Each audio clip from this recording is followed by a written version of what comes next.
Why should anyone trust a word they say, Isabella? Well, that's a good point, and I think all of us agree that the management should be more decentralized, and that decisions would be made more on a regional level, which in fact corresponds to the biological reality of the fish stocks. So the seas that we share in common, then we have to also manage them in common. Ian, you wanted to say? I think the Commissioner actually said about recreational fisheries that would be left to member states to decide if it needed to be regulated. She went to the newspaper the day after she said, and when she said that, and when the Commission also acknowledges that out to the 12-mile limit there's been relatively successful management, I think that logic should be extended to the whole future of fisheries management. That is, that fishing nations themselves, working collectively of course around logical sea basins, should be not just managing fisheries but deciding how fisheries should be managed in the future. Now you've been doing that in Scotland, haven't you? You've been doing that in Scotland. You've been there's been a pilot project in fact to see how this works. Just briefly, I mean, has it been successful and how is it working? For the last 3 years, thanks to the SNP Scottish Government, we've pioneered and had extended something called a conservation credits scheme, which is important in principle for two reasons. One, for the first time it brought in an element of carrot and not just stick in terms of enforcement, and two, it allows a certain amount of local, i.e. by the Scottish Government and the industry, decision making, and it allows the vessels who behave well, if you like, in conservation terms, to be rewarded with extra days at sea. Now, that in principle is working, and you can see already in a relatively short space of time some beneficial impact on stocks. Now, I think that principle should be extended to give all of the decisions from now about how fisheries should be managed in logical sea basins to the fishing nations who have the most to gain from success.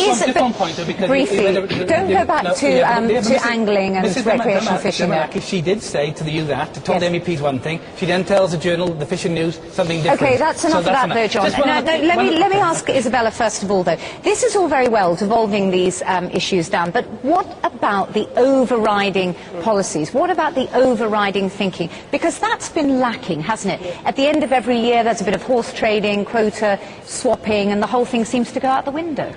Exactly, and I think one of the crucial points here is that normal environmental legislation does not seem to apply to what happens in our seas. So I think that if we really had strong principles about the precautionary approach principle, best practice principle, polluter pays principle, all those things that we find completely normal on land, if those principles were binding for every nation and on a European level, then we would have a very much easier task in deciding who has the right to fish. I mean, those that can demonstrate that they fish in the most sustainable manner, in an environmental aspect, and also I think in a social environment as well. Principles. If you look at the EU now, what they're doing with third countries, they're fishing off Western Sahara, a country that had been taken over by Morocco in 1970. There's many people there living out in awful conditions, and yet we're quite happy, the EU, with their principles, to send boats in there, take their fish away.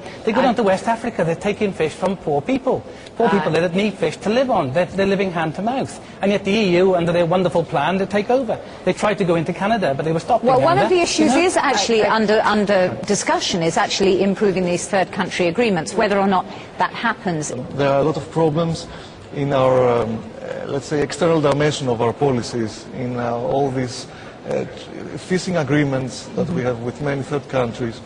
And it's not only in the fishing agreements, it's in all external policies, EU external policies. We have always to apply the same rules that we apply for environmental protection, for protection of biodiversity, and so on, labor rights.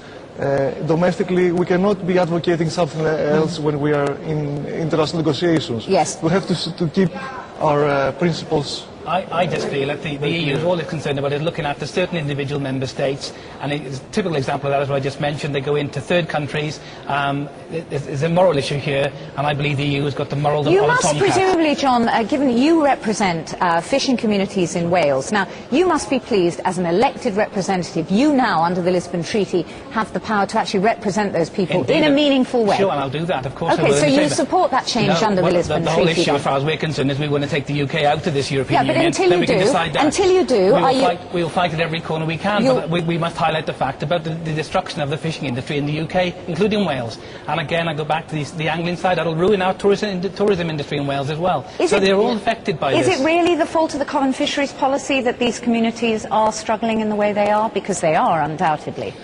I think part of it is because when you entered the European Union, then all of a sudden all these subsidies are around, and I know for sure that in Sweden, for instance, there were given subsidies for scrapping old boats, giving subsidies for building new boats, and now there's new subsidies for scrapping the new boats that were built instead of the old boats, because now we have a capacity.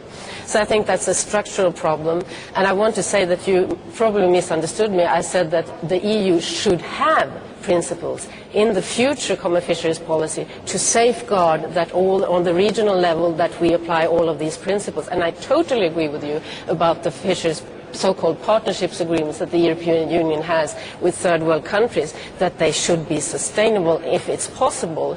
But right now they're absolutely not, and we're not applying all those principles that we should, respecting human rights and so on. Nothing to be sustainable when we put in good healthy fish back into the sea dead. John, very briefly, just very briefly, how optimistic are you that there will be the kind of reform that will help both the ecology and the fishing communities? Well, I think we have to work hard to try and ensure that meaningful and successful reform does occur, because the CFP has failed. The European Parliament did agree that in our initial response to the Green Paper on CFP reform, that it has failed because of over-centralisation and insensitivity. To me, we want to get back to a situation where fishing nations collectively control their seas, like the North Sea, the Baltic and the Mediterranean. They're all different, and they all need very different management plans, and I think that the best people to implement them and to benefit from them and to have the incentive to succeed are the fishing nations themselves. Okay, thanks very much.